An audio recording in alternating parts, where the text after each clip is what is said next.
Hey guys, so I am sitting outside of Panera right now where I'm about to go in and get my second free beverage of the day. That will bring my total Panera savings of the day today to $12 and 76 cents. I will link to the video about my dumbest manifestation yet, which has to do with what I was just talking about. Anyway, on the drive over here, I was just thinking about, somebody posted something somewhere today that I saw where they were going off on law of attraction people for like the use of the word vibration or something and saying, Neville never said that. You know, it's so funny to me. Like, people just love to argue on the internet. That's the conclusion I've come to. They just love to argue.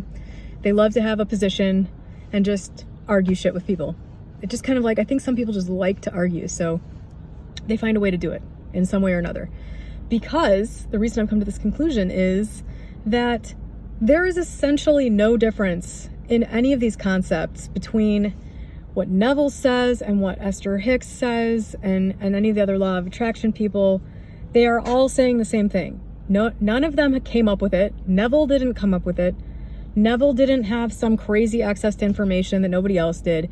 He just had a unique voice. He was a man, you know, he just, he interpreted things the way he did. And that's that. He's not a god, you know. He was just describing the same thing that Esther Hicks describes when she talks about all this law of attraction stuff. And one of the big things that I see, people hate the term the vortex, or things like vibration and frequency and alignment and stuff like that, that Esther Hicks uses and other law of attraction people use.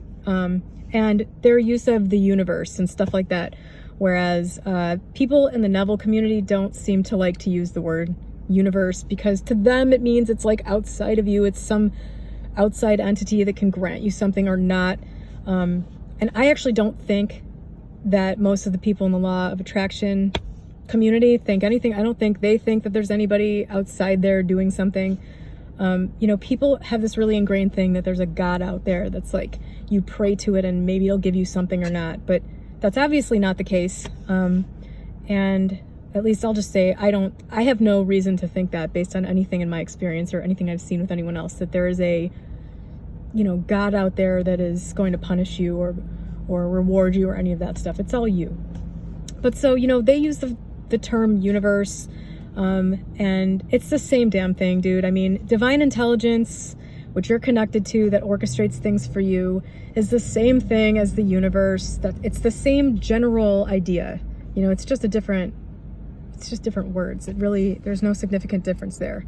And same thing with alignment, being in alignment with something. All that really means, it's the same thing as when Neville says you have to be living in the end. Neville is basically saying you have to be aligned with the thing that you want. He says that, you know, naturalness is key.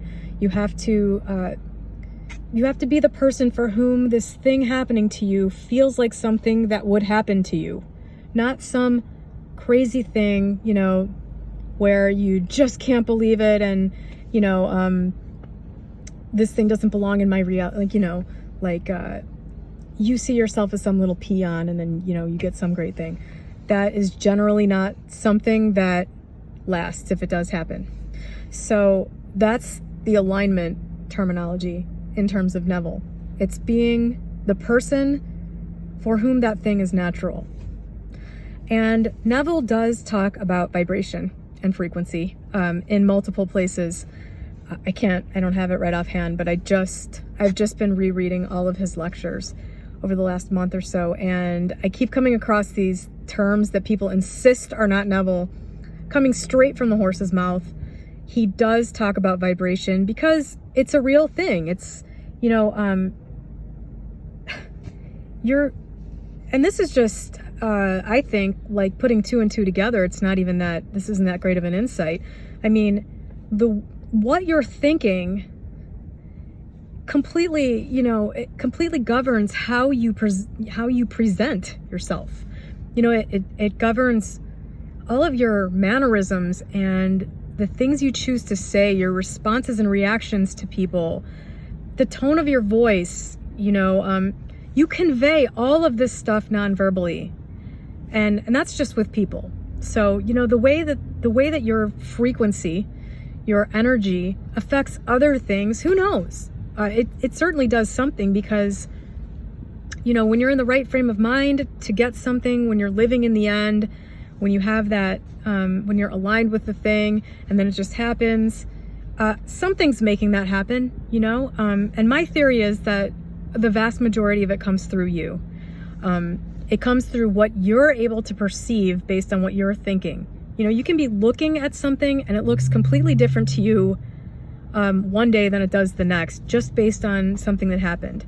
So much of what's happening, I don't even know if reality can be excluded from this. Something in reality could change and look different to you. You know, who really knows what the objective reality is when all you can ever experience is the subjective reality? So you look at somebody one day and you think, this is the greatest person. What a great guy. So glad the world, you know, has this person in it. And then something comes out about that person and it just completely changes. They're a pedophile. Gross. Complete fall from grace. You know, your perception is only based on what you think. So you think this is a great person, you see them this way, then some other bit of information comes out and then you see them differently. And the way they look to you changes. Now apply that to every other freaking thing that you have going on in your life, because it is all the exact same thing.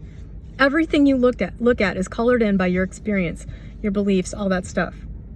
So, you know, the frequency, vibration thing, that too is just a parallel to Neville, a parallel to, you know, keeping your mind in the end, becoming the person for whom the thing you want is a natural byproduct. That's a thought frequency. I mean, call it what you want. That's what they're both talking about. It's exactly the same thing.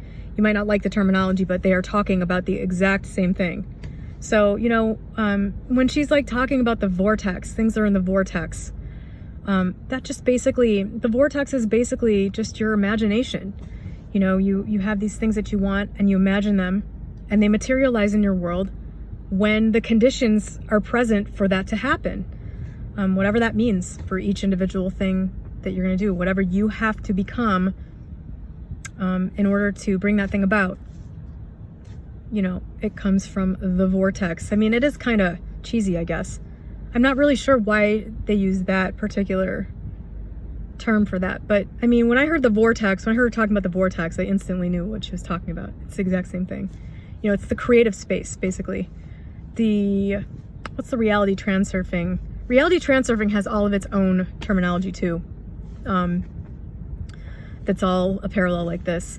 I think he talks about the potentials field or something like that. I'm sure somebody's read it and can comment below. But yeah, Vadim Zeland has his own set of terminology for all this stuff. The alternative space. The alternative space is the vortex, is your wonderful human imagination.